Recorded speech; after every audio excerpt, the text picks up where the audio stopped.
The Angry Chicken is a production of Amove TV. Bookmark amove.tv for more gaming and esports shows. The Angry Chicken is directly supported by listeners like you via patreon.com/TAC.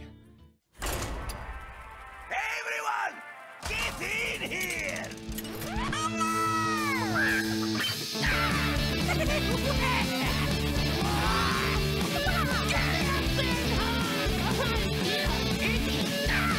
Ready for action! I've got the beast in my sight. A podcast about Hearthstone, Heroes of Warcraft. This is the Angry Chicken. Welcome back, everyone, and welcome back, Jocelyn, to the Angry Chicken. I missed you, bud. I know, man. It was really weird not being on the show last week, but Vigil was here and awesome as always. And honestly, like, I'm so sad that I missed just his appearance on the show because I love being on the show with him. He's such a good host. And yeah, I'm so sad I missed out. But thank you for being, pseudo Joss. I'm happy to be. I even got more blonde just to fill the role. You did. Yeah. Fresh bleach on top of my head, everybody. Oh, yeah. Quarantine ain't keeping me looking crusty. Yeah. I'm Garrett, by the way, everybody. Nice. Hi. In case you forgot who I was, we're back with a fresh, cracked episode of the Angry Chicken for your ear holes. We're here to talk about Hearthstone, Blizzard, and everything in between. Everything in between? Well, what's in between Hearthstone and Blizzard? Warcraft, StarCraft, Diablo, Overwatch. Okay, all right, got it. Phones, if because you all have them, right? Battlegrounds, patches, the list goes on, Jocelyn. The list goes on. Orcs, humans.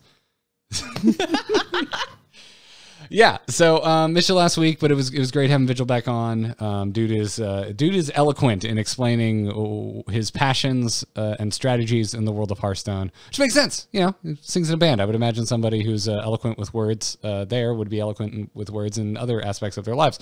So we thank him for filling in. I was laughing right before the show. I was like, "Whoo, boy, man, this turned into just like, yay, Vigil's on too, dude. You saved the show because Joss is really sick." So I'm glad that you're doing better. I'm also still recovering from that damn sinus infection. Things I feel great, but like everything's draining. So enjoy, everybody. Enjoy me riding my mute button like crazy. TMI. We're enjoying your support. So thank you for supporting us over at patreon.com/TAC. If you like the show, you want to support us, that's a way to do so. This episode is brought to you by our lovely patrons and some of our most recent patrons. Thank you to Alex Yeager. Thank you to Joe Amund Utne Gustad and Pick Ninja. I almost said Pick Ninja. I love that that's the name that threw me for a loop. That's the name that, yeah, I know. I saw some of them this week and I was like, wow, Garrett's going to have a time. But then, yeah, it was the last one, Pick Ninja, that really threw you. You see those letters together and you're just like, it's the internet. It's clearly a screen name, most likely. If it's not Pick Ninja, you have literally the coolest name I've ever heard.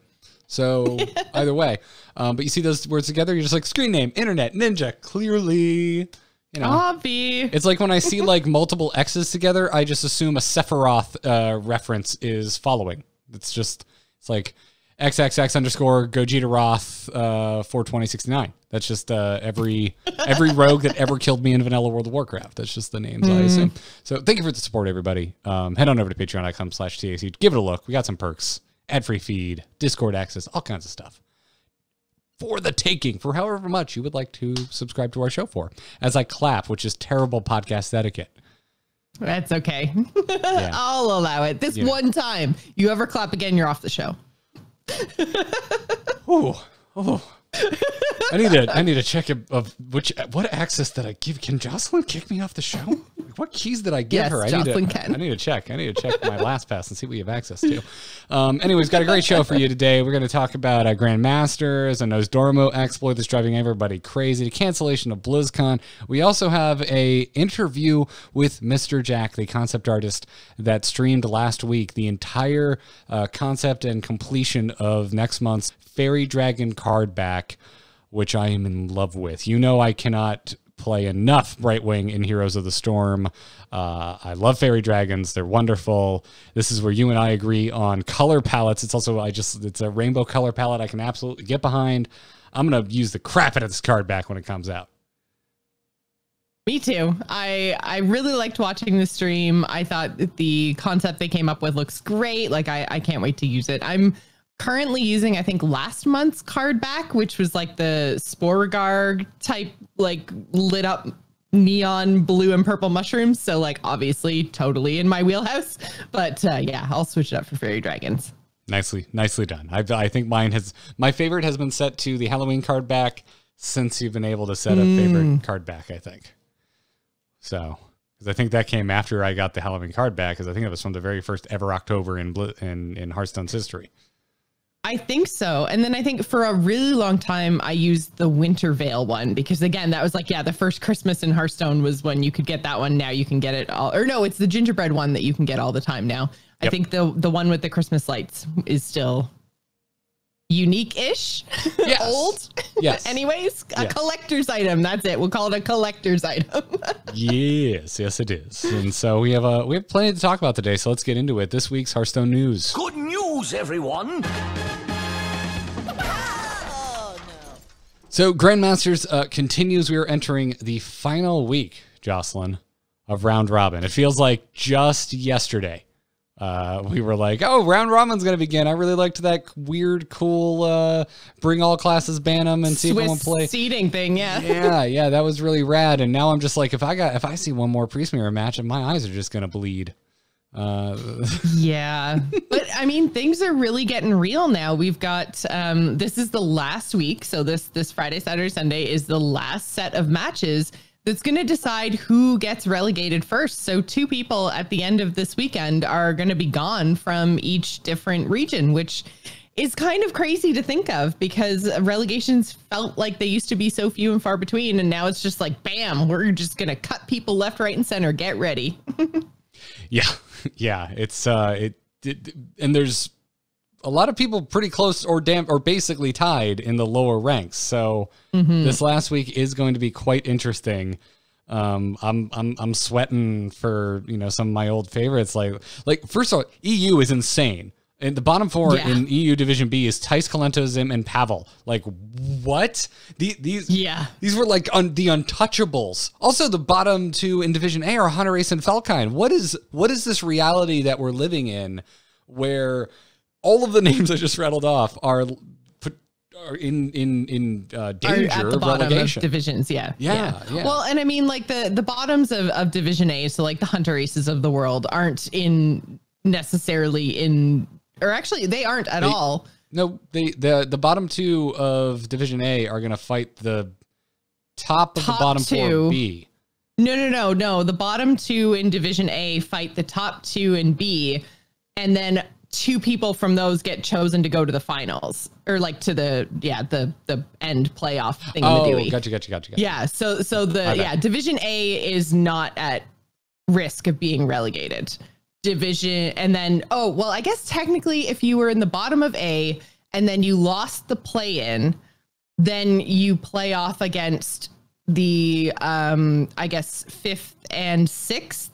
So technically you could get relegated, but it would be a lot of losing to get relegated. Yeah, I thought there was like out of A. There was a way, still a pathway, but it's like there was a way for A relegations.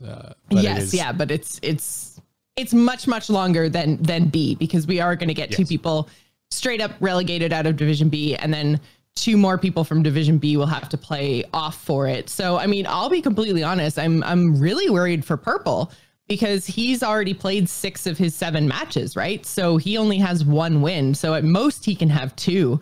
I'm a little worried, because everybody else in the bottom of Division B still has 2 more matches to play. So. Yeah, Purple is I'm getting an orange vibe from Purple's journey. Well, no, I didn't even think about that. But yes, they're both colors.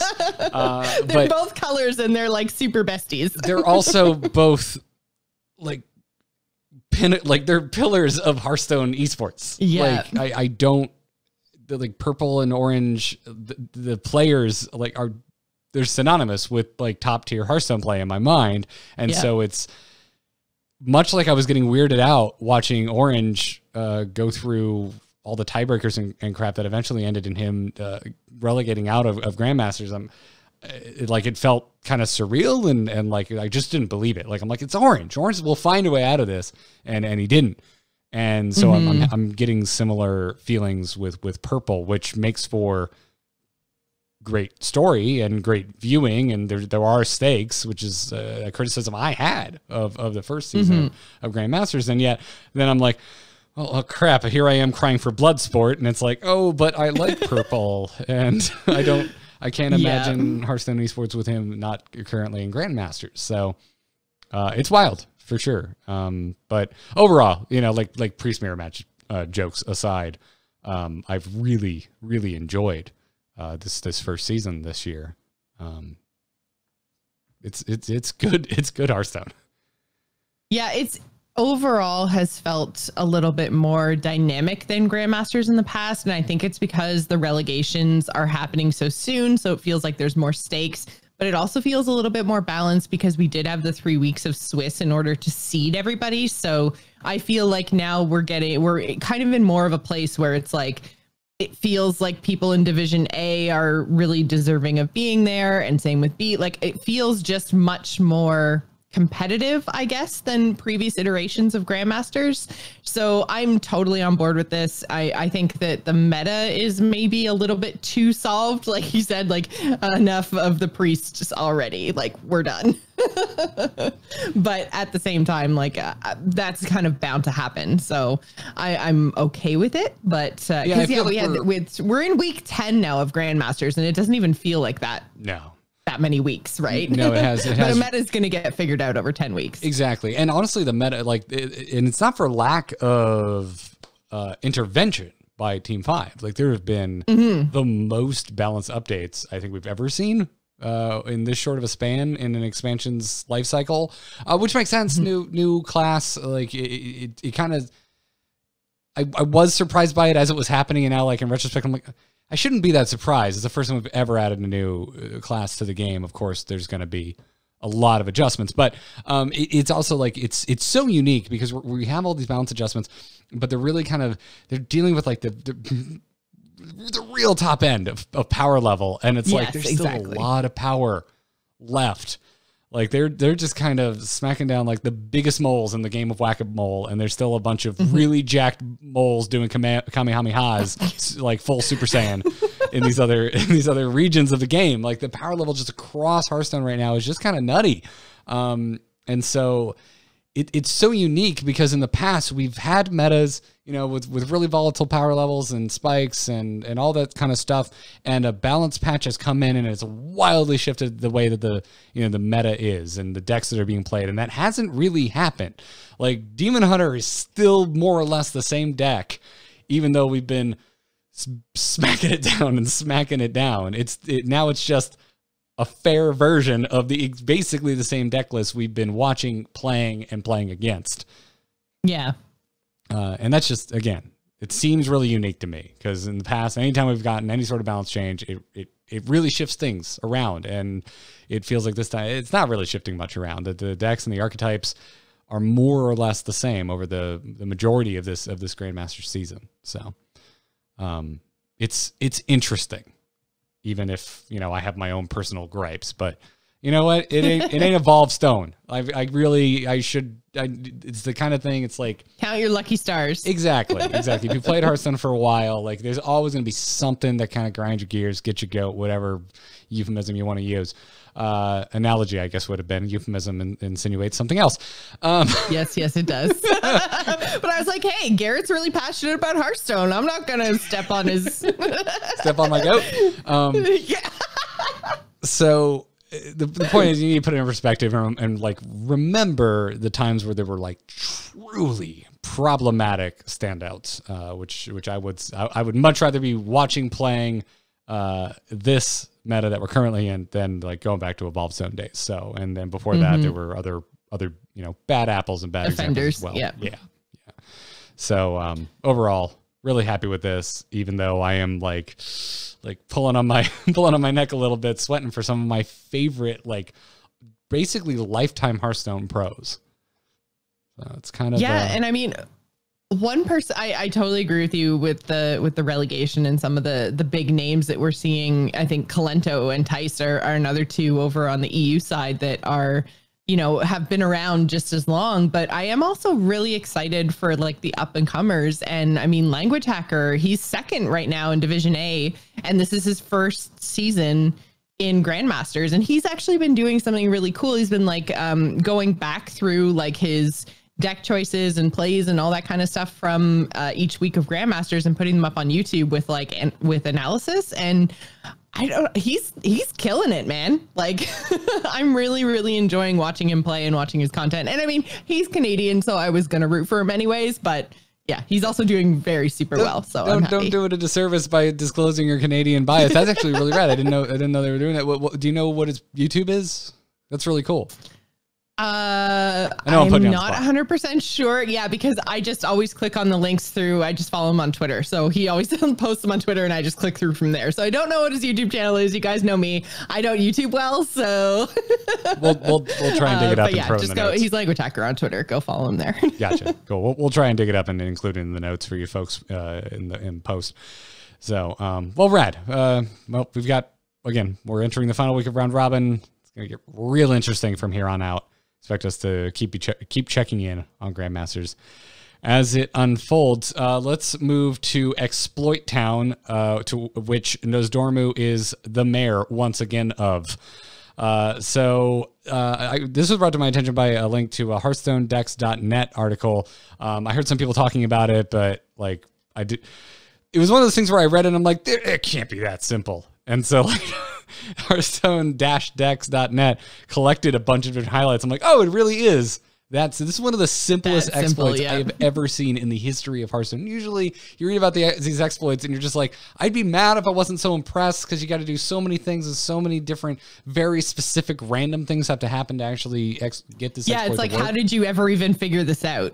Yeah, but this is not at all. Nosdormu right now, if you've got him on board, you can just wait till the end of the rope and play Plot Twist. And the more cards in your hand, I hesitate to use this term, but for lack of a better word, the more cards in your hand, the better. Because it's very likely, if you have like 10 cards in hand, you're just going to make your opponent skip their turn entirely. And yeah, this is far from the first time that Nosdormu has been an issue. And so a lot of players are, and some even pro players, are being less than subtle about the fact that they're unhappy with this and that something should be done about Nosdormu, ranging anywhere from, come on, how many damn times do we have to deal with this, to why is he even still in the game? This is a trash card that no one takes seriously, just delete it. And that's kind of the thing about Nosdormu, right? Is that he's never been particularly competitively viable. Like he's never been in any sort of like crazy combo that isn't an exploit, right? No one actually makes a deck and goes, oh, I'm going to use this card to make my combo work, or to, like make my deck work, or for a finisher, or whatever, all the other reasons that you ever use a card. Like he just isn't that. He's been memey at best and buggy at worst.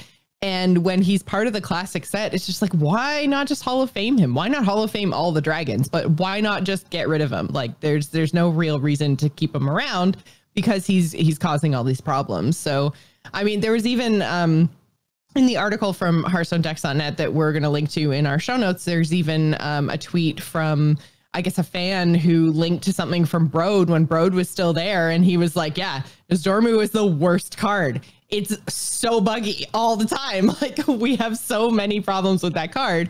And it's like, so it's been around and it's been known since that time, and since the days of Broad. and yeah, he's still just sitting and chilling in standard. Like it's a little bit nuts. Yeah, someone asked for like, what is one card you remember being particularly difficult? And the answer was just Nosdormu. And then someone else followed up with, was this because of balance concerns or trying to find a good design for the character? And Perot's response was mostly because of bugs. Yeah, like That's it. It's like Nosdormu is a known issue always. Like, so why? Yeah, and so like I actually, you know me, I'm usually like, ooh, really really far side of the pendulum, like delete the card. Usually I'm like, oh, that's a little much. I kind of agree with them a little. Like I see where they're coming from. Nosdormu is not a serious card, and also, frankly, in my opinion, this is subjective, but not the most fun either. Like in terms of like cards that are like not competitively viable, but like redeem themselves with really cool design or just fun ways to play, I think Nosdormu falls squarely in the neither category. I don't think it's a fun card, and it sure as hell isn't competitively viable outside of its history of game-breaking exploits. So yeah, exactly. And I mean, like, and I wouldn't mind some sort of like, I like the concept, say, around him in that he is, you know, the aspect of time. He's the head of the bronze dragonflight. Like I get all of that. That makes a lot of sense that he would be a card that would mess with time in some way. But I just think that if he wasn't programmed properly and is super buggy, like just move on, like Hall of Fame him, take him out of the game, bring him back in when you fix everything. I don't know, but just the fact that he causes so many issues, it just seems crazy to me that he's still around and causing issues with even newish cards. This isn't the newest combo in the game, obviously, but it's like Garrett said, not hard to pull off at all. No, how do you do this? Well, have Nosdormu on board and wait till the end of turn to play plot twist. Like that's it. That's all I have to do. Are you kidding me? I can put plot twist in my deck. I can put Nosdormu in my deck. Guess what? I'm a warlock. I can freaking draw and get a big hand for added pain to the way that this exploit even works.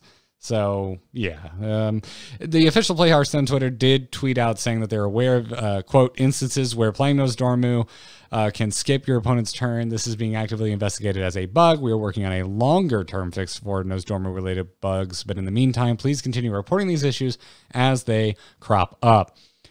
Hint being, I feel like translation. Boy, we really should have Hall of Famed this in the last round of stuff, huh? Well, and then even then, they've actually been really good about dealing with exploits that are wild only.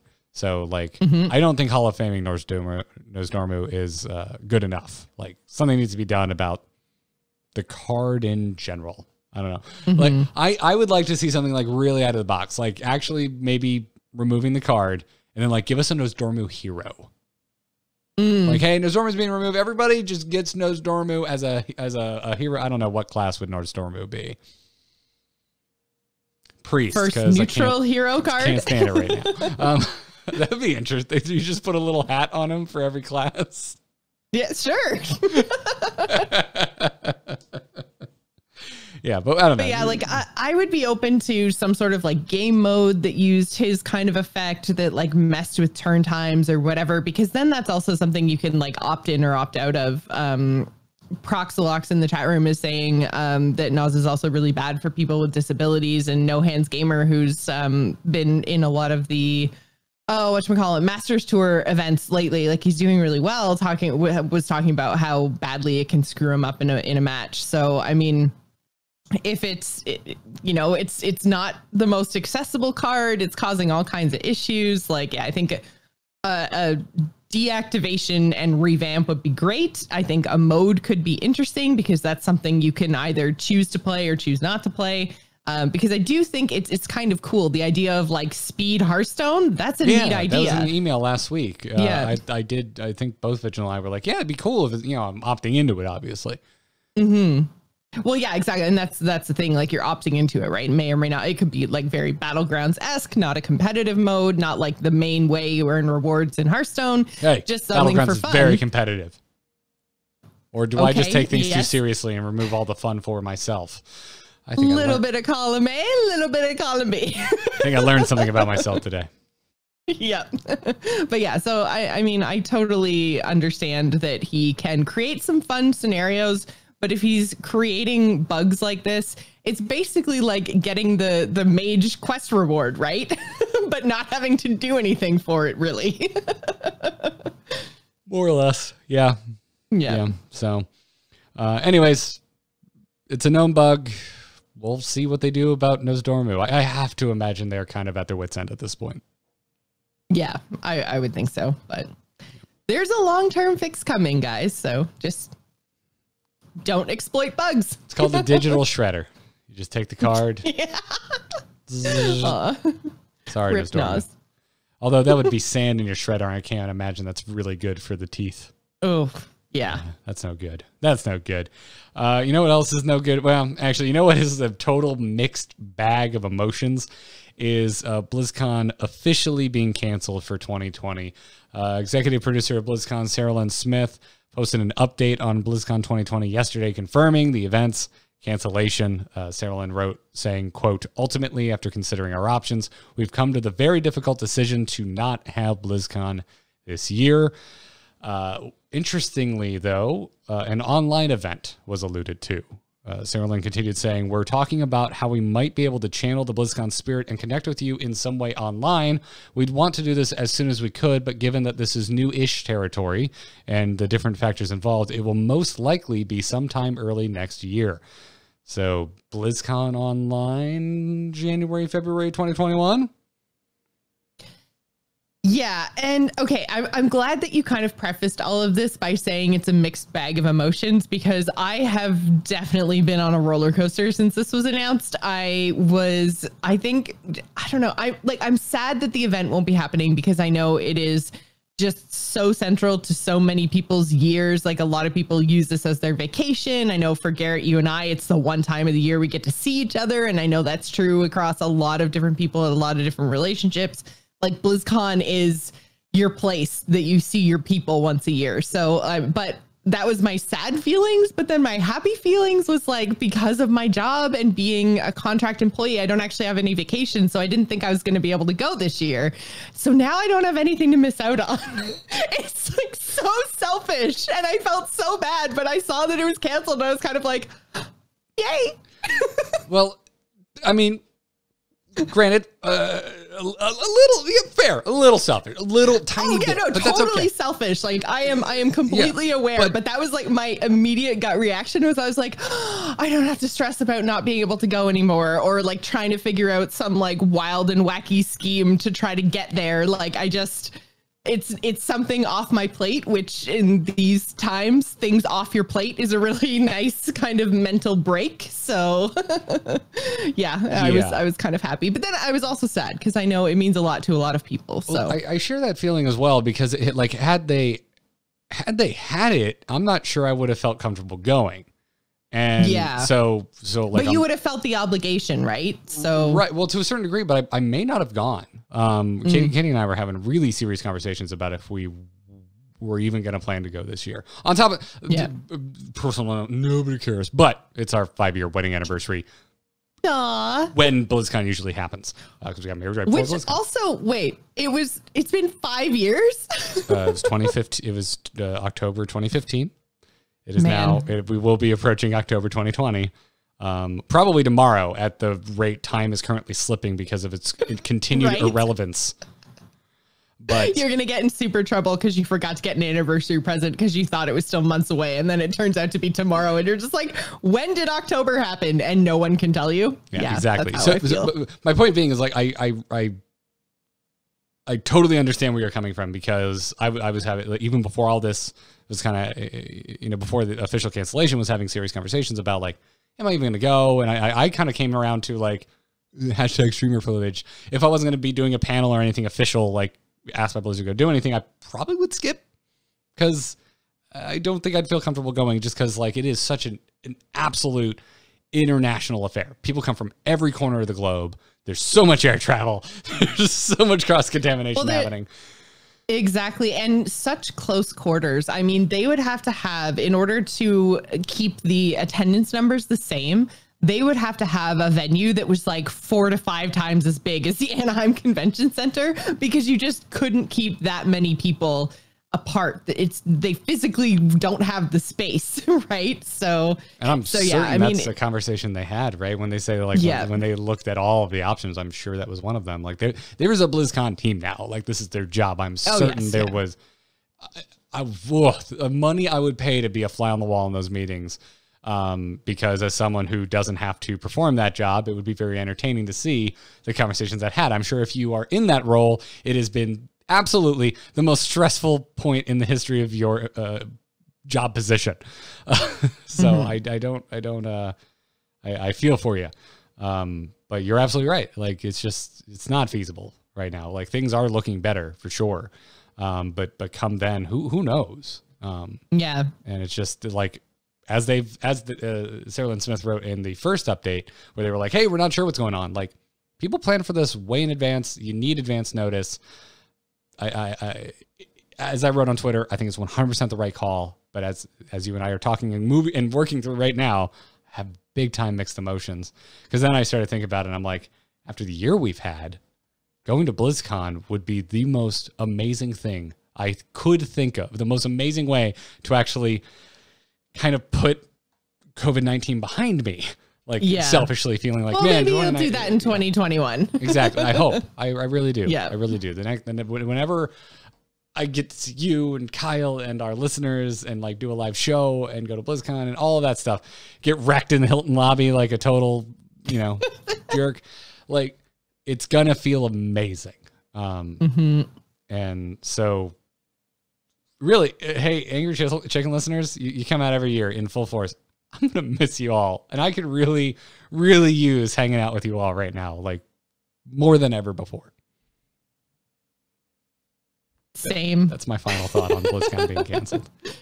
Yeah, we should also mention that they did talk about esports and basically said that they're still going to support some high level competition. So I think we can basically expect like things like the Hearthstone World Championships to still be held. I mean, they've kind of made the transition over to esports from home. So I think that we can kind of just expect more of the same. Yeah. It's something they are more than capable of producing remotely, which they've already been doing, as we see.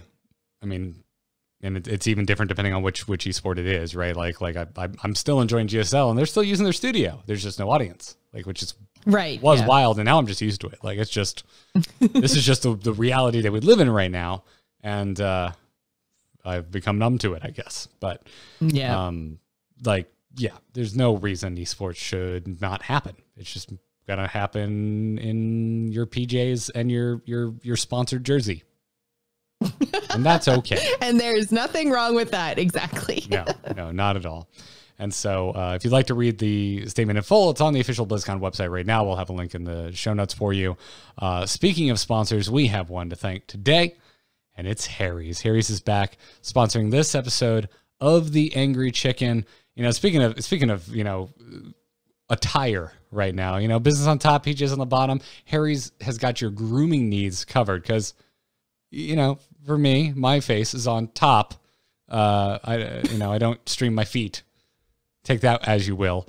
Although even if I did, I would probably clean it up a little bit with the Harry's razor. But, I've been keeping my beard nice and short. My Harry's razor has been working double time. I've been having so many darn meetings lately, and everybody wants video now. Man, before work from home, Joss, nobody ever asked me to turn my video on. No one ever did. So if it wasn't a show day, or sometimes if it is, especially... I haven't been able to. I just finally got my hair cleaned up, but up until now, I haven't been able to keep it. There's been a lot of hats going on. Now suddenly, everyone wants the damn camera on. I have to look presentable. I'm so sorry about your luck, Garrett. Yeah. So now I gotta make sure face is looking nice. My Harry's razor is doing that. And just for listening to Angry Chicken, you can go get a Harry's trial set delivered to your doorstep over at harrys.com/TAC. So go check it out. I'm a big fan of it. I've been converted ever since they started sponsoring the Angry Chicken, and they are like our first sponsor. So I've been converted for, I think, like 4 years now. It's been a long time. A lot of them, a lot of years. We don't need to talk about it. Yeah. A very, very, very long time. So go check it out. Whether you're like you were previously like me and you had a beard and you just needed to keep your cheeks and your neck beard in check, it works great. If you're like me now and you're basically going clean shaven, make short work. It's wonderful. So go check it out, because listeners to Angry Chicken, you can redeem your Harry's trial set over at harrys.com/TAC, and you're going to get a weighted ergonomic handle for a firm grip, a 5-blade razor with lubricating strip and trimmer blade, rich lathering shave gel with aloe, which I'm a big fan of, to keep your skin hydrated, and a travel blade cover so you can keep your razor dry and keep it easy to grab on the go. Just go to harrys.com/TAC to start shaving better today. Thank them for the support and for keeping me looking at least vaguely presentable. So thank you very much, Harry's. We appreciate it. And now we are going to go to our interview with Mr. Jack, concept artist from Blizzard Entertainment, who just streamed over the course of 3 days on the official Hearthstone Twitch account the creation of next month's card back. Enjoy. And if you're watching live or the VOD in anywhere, YouTube, etc., I'm going to cut this into the audio podcast, and if you're watching this on video, it is going to be a standalone video over youtube.com/AMoveTV. AMoveTV. Go check it out. And now, let's get to some crazy game stories. Has the whole world gone crazy? You're in trouble now. You got it!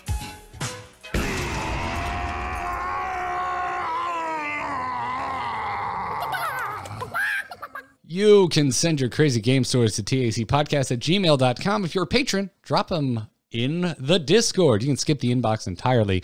Lloyd M. writes in, says, hello, Frantic Fowl. I'm feeling a little frantic today. I've had way too much caffeine. I'm a little bit nuts. Yep.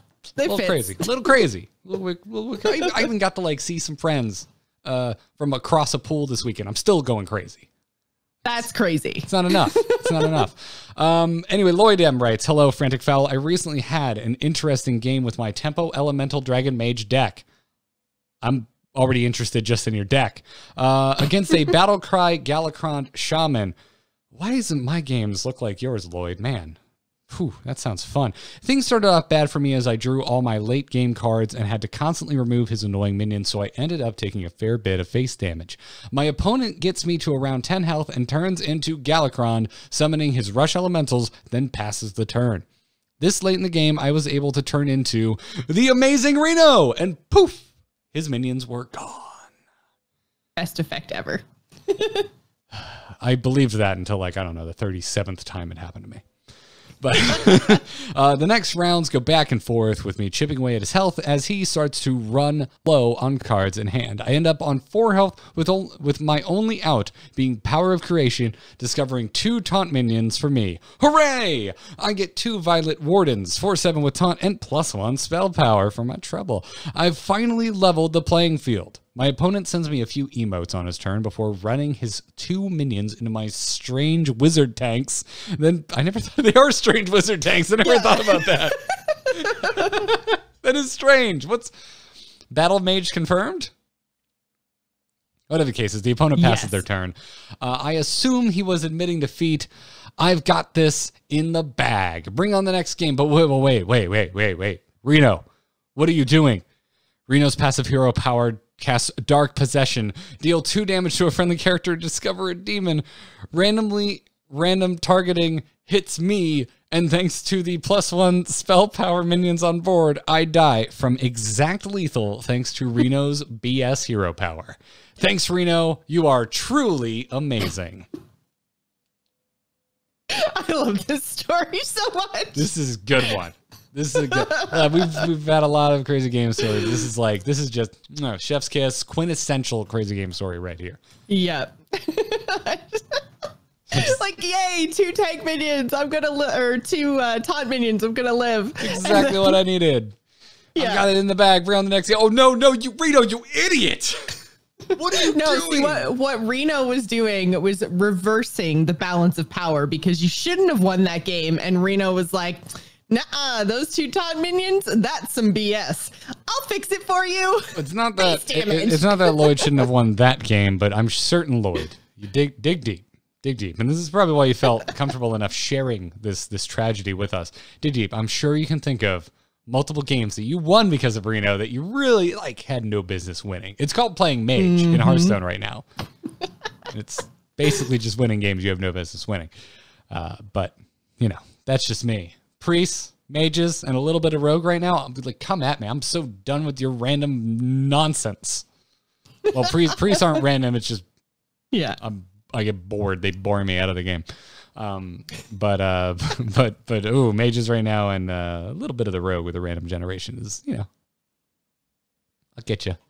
And I'm just going to... You've hit your quota? I've hit it. I'm just going to move things around so that we can move on to your emails. Hello? Hello, it's me. Hello. Just quickly, do you get my message? Yep. Oh. Hello, brother. You can send your emails to the same place, tacpodcast@gmail.com. Once again, patron? Cool. Just drop it in the Discord. You can skip the inbox entirely. Who does our first email and or Discord message come to us from today, Jocelyn? This one comes to us from Mixed Clouds over in our Discord, and he says, I believe Garrett had briefly talked about coaching sessions in Hearthstone before, and I was wondering if you could talk a little bit more about that. I find myself hitting a wall around the end of platinum ranks constantly and was wondering if even one session would help me get significantly better, or should I stick to watching streams and restricting myself to one deck list, which is what I already do. Any insights on what coaching can help you with, or if it's over or underrated, and where to look for it would be much appreciated. Yeah, absolutely. So not sponsored at all, although Gamer Sensei, if you are listening, I'm interested in sponsorship. GamerSensei.com is where I have booked coaching in the past. As I've mentioned, I have gotten coaching from Sidonia and would highly recommend it. There's other fantastic pros and like top 200 legend players on there available for coaching, various different hourly rates. You can see it all right there. It's like Fiverr for game coaching. Like you just go and there's who do you want? How much do they cost? Rad. When are they available? There's a wonderful little built-in calendar system that shows you availability of the coach that you are looking at. So it's super simple. And yeah, I do think you could get like a lot out of just a single session, especially if you, and I think it's even better if you are a single deck player. Cause then you can really shop around. You can even contact coaches ahead of time and be like, hey, do you have experience with this deck? This is something I really want to hone in on. And like find somebody with a specialty. Yes, absolutely. Or if they're a tournament player, chances are if your deck is seeing some tournament play, there's a good chance they've had a lot of time with that deck. Yeah. And I don't even mean just like Grandmasters. There's plenty of other regular Hearthstone tournaments out there that aren't necessarily like strictly Blizzard run. So there's that. And again, I'm gonna focus on the kind of the single deck format, because I think if you're focusing in on a single deck, that's where you can get really a lot of bang for your buck out of a single session, because you can work specifically on matchups and talk to your coach about matchups if you have any questions at all, or ask them how they think about certain matchups, because that's really where things start, like my brain starts to open up whenever I do coaching, because I find it's something you'd think by now I would think about more naturally, more often, but I don't. And especially if I'm kind of new to a deck, it's like, all right, well, what is the game plan from like before the game even starts? You see the matchup, I know what I'm going against. What is this like? And talking to a pro player or a regular tournament player about matchups is, for me, it is wildly fascinating, and it's really beneficial to my play. Well, I feel like talking to someone who is playing Hearthstone at a much higher level than you are is really, really helpful, because they've probably made observations that you just can't get from either reading a guide that's not tailored to your experience or just looking at stats on like HS Replay. You guys know we love HS Replay here, but there are like some inherent whatchamacallums, like drawbacks basically to just the amount of information that you're able to gather from stats when you're only looking at stats in your own experience with the deck. I think, talking through matchups and, even because the difference is on something like a stats site, like HS Replay, you can look and see like, okay, I'm unfavored versus priest. But then you talk to a pro and they'll say, yeah, you're unfavored versus priest because on turn 4, they do this thing that unless you have the perfect card for, you can't counter.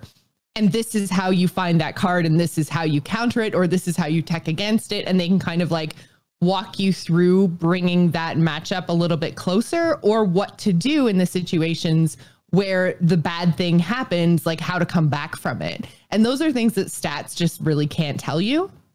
So I think, talking through somebody who is playing at a higher level will give you some insights. And again, they're tailored specifically to you personally, which can even be that much better than watching a stream, because you might have a really good handle of some concepts, but not other concepts. And when you're a streamer, you're just sitting there walking over like the basics of the deck as you're playing, right?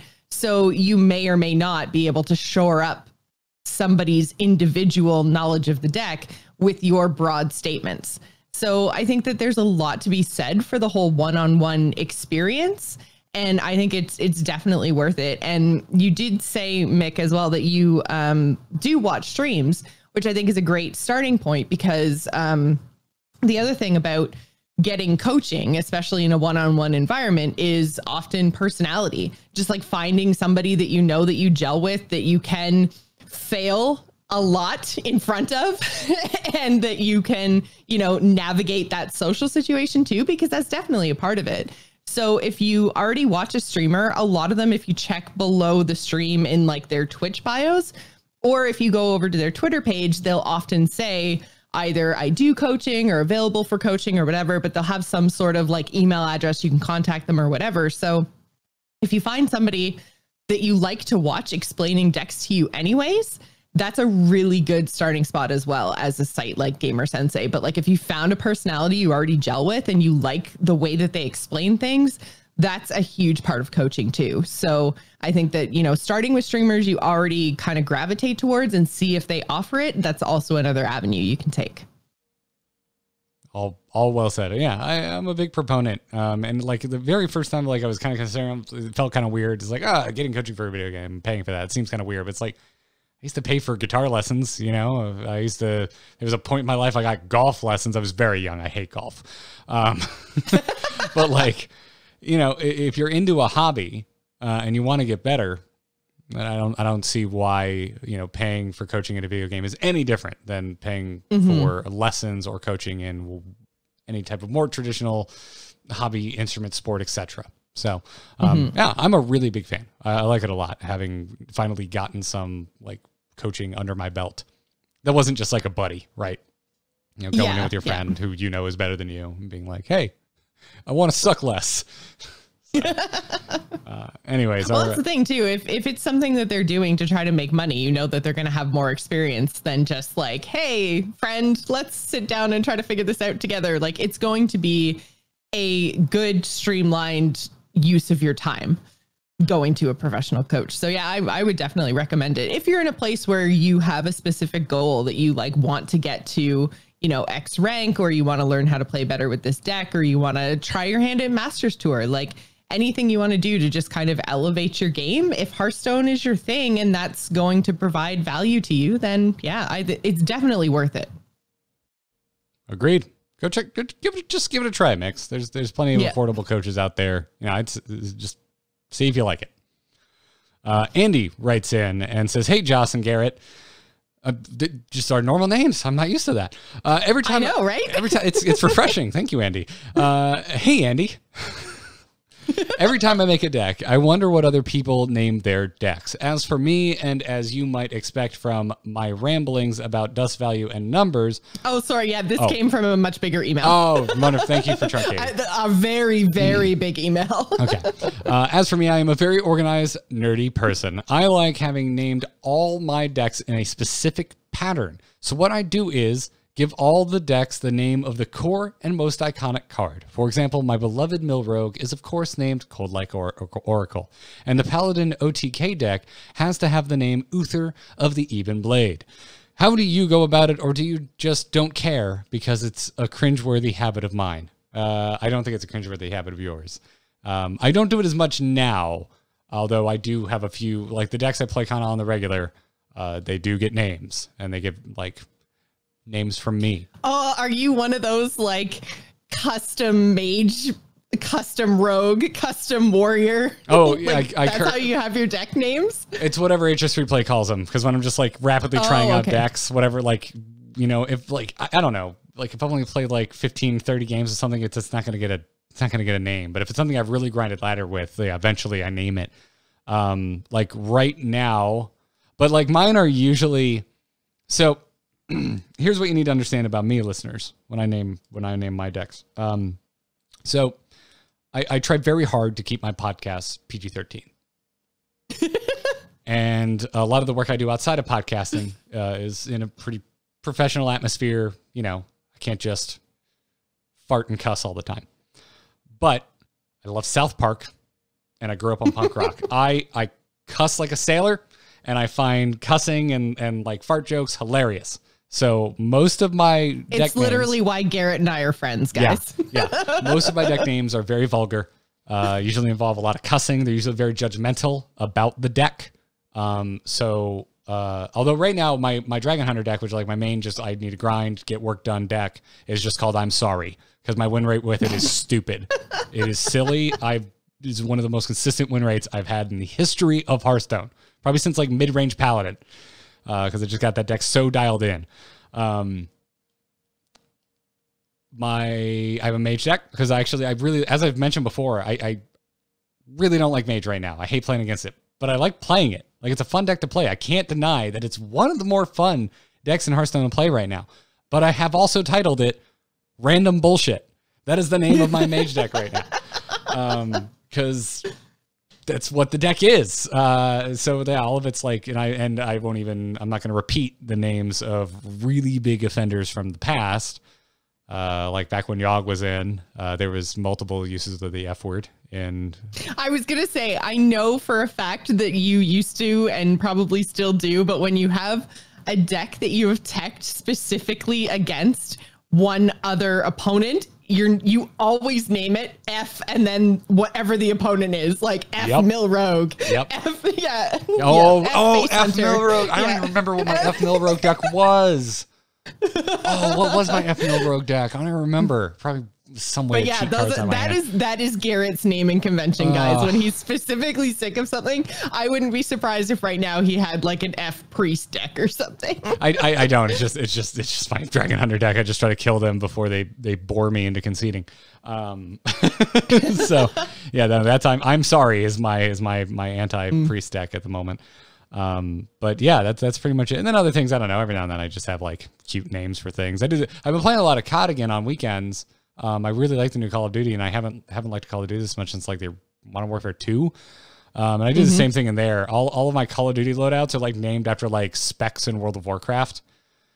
Like I have an all silencer build that runs really fast and runs cold-blooded, so I don't show up on radar, and it's named Rogue. Okay, so it's not named after a spec, but it's just like named after a class. Yeah. Andy, I get you. I feel you. Like I get thematic. I also get vulgar with my naming conventions. I often name things based on where I find them. So it'll usually be like streamer name and then whatever the hook of the deck is. So like, I mean, right now, I'll be honest, probably a third of the decks that I have currently saved are Vigil, Highlander, Vigil, like Secret, Vigil. Like I have used a lot of Vigil decks since the ladder changed, I guess 2 months ago now. Vigil gives great recommendations. So like my whole list is just Vigil. Well, he's active in our Discord, right? And he's one of the more active. He is also very active. He posts a lot. Yeah. Recommenders. I do like his recommendations often. So that doesn't surprise me. Yeah.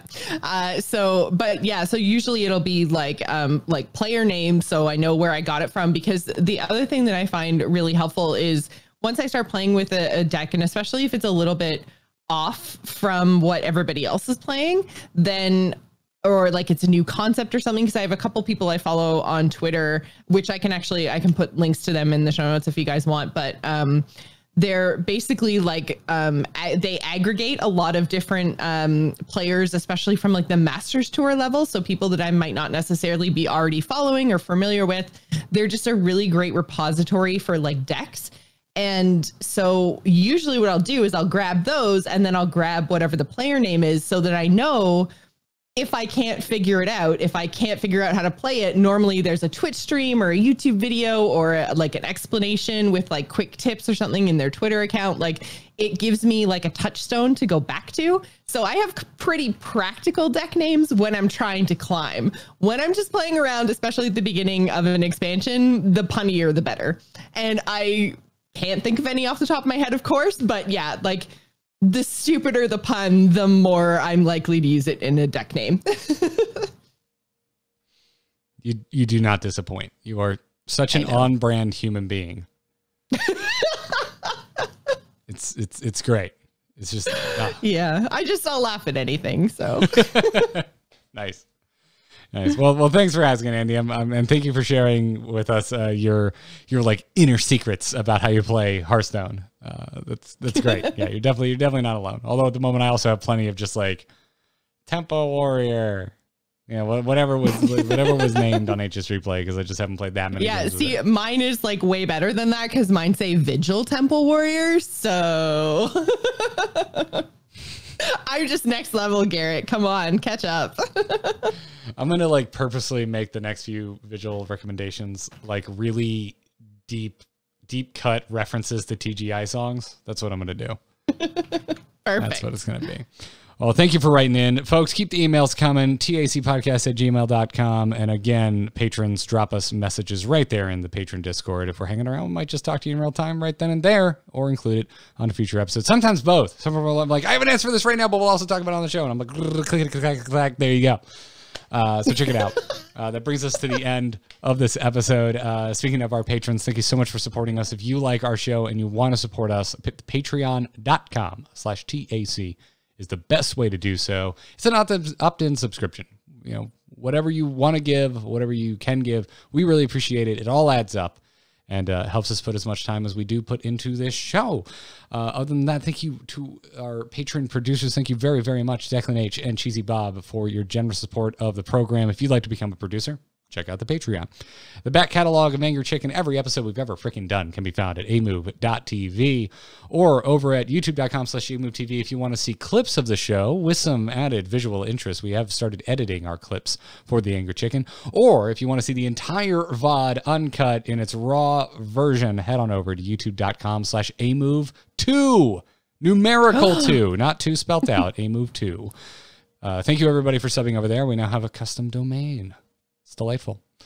Other than that, catch us Wednesdays at 5:30 Eastern Time over twitch.tv/amovetv. Other than that, Joss, I keep saying other than that. I don't know why. Joss, where can folks find you? You do all sorts of rad shit. You can find me on Twitter and Twitch. I'm at Joss Plays. We just put out a new episode of The Gamers In where we talk a lot about the new game that just came out, Maneater. I talked about it a few weeks ago here because you get to role play as a shark and it's awesome. So yeah, if you guys want all my thoughts on Maneater, go check out The Gamers In.